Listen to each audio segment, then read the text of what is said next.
हनुमान जी ने तोड़ा शनिदेव का घमंड।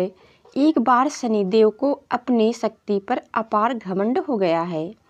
शनिदेव को लगने लगा कि उनसे शक्तिशाली कोई भी नहीं है। उनकी दृष्टि मात्र से ही व्यक्ति के जीवन में उथल पुथल शुरू हो जाती है। शनिदेव इसी मद में चूर होकर ऐसे स्थान पर पहुँचे जहाँ पर हनुमान जी अपने प्रभु श्री राम की साधना में लीन थे। हनुमान जी पर जब पड़ी शनिदेव की दृष्टि, भगवान श्री राम की भक्ति में डूबे हनुमान जी को देख शनिदेव ने उन पर अपनी वक्र दृष्टि डाली, लेकिन कोई प्रभाव नहीं हुआ।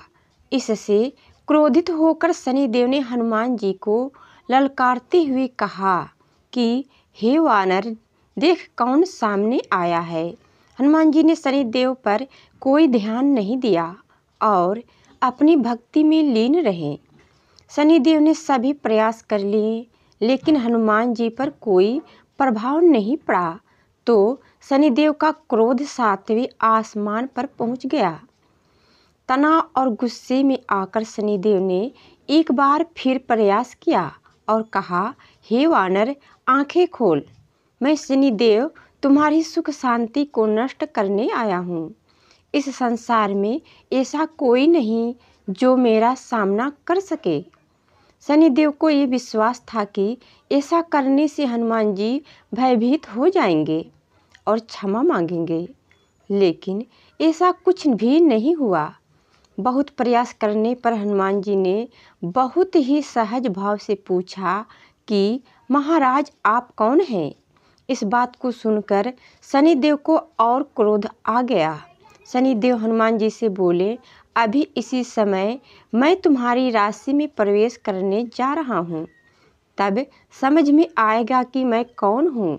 इस बार भी हनुमान जी ने शनिदेव से कहा कि आप कहीं और जाएं और उन्हें अपने प्रभु का स्मरण करने दें, विघ्न न डालें। शनिदेव को हनुमान जी की ये बात कतई पसंद नहीं और ध्यान लगाने जा रहे हनुमान जी की भुजा पकड़ी ली और अपनी तरफ खींचने लगे। हनुमान जी को लगा जैसे उनकी भुजा को किसी ने दहकते अंगारों पर रख दिया हो। उन्होंने तुरंत एक झटके से अपनी भुजा शनिदेव की पकड़ से छुड़ाया। इसके बाद शनि ने विकराल रूप धारण उनकी दूसरी बाह को पकड़ने की कोशिश की, तो हनुमान जी को हल्का सा क्रोध आ गया और उन्होंने अपनी पूंछ में शनिदेव को लपेट लिया। शनिदेव का अहंकार और क्रोध तब भी कम नहीं हुआ। शनिदेव ने हनुमान जी से बोले, तुम तो क्या, तुम्हारे प्रिय श्री राम भी मेरा कुछ नहीं बिगाड़ सकते। इस पर हनुमान जी को अत्यंत क्रोध आ गया और पूंछ में लपेटकर शनिदेव को पहाड़ों पर, वृक्षों पर खूब उठा उठा कर पटका और रगड़ा। इससे शनिदेव का हालत खराब हो गई। शनिदेव ने देवताओं से मदद मांगी और रक्षा करने के लिए कहा, लेकिन कोई भी देवता मदद के लिए आगे नहीं आया।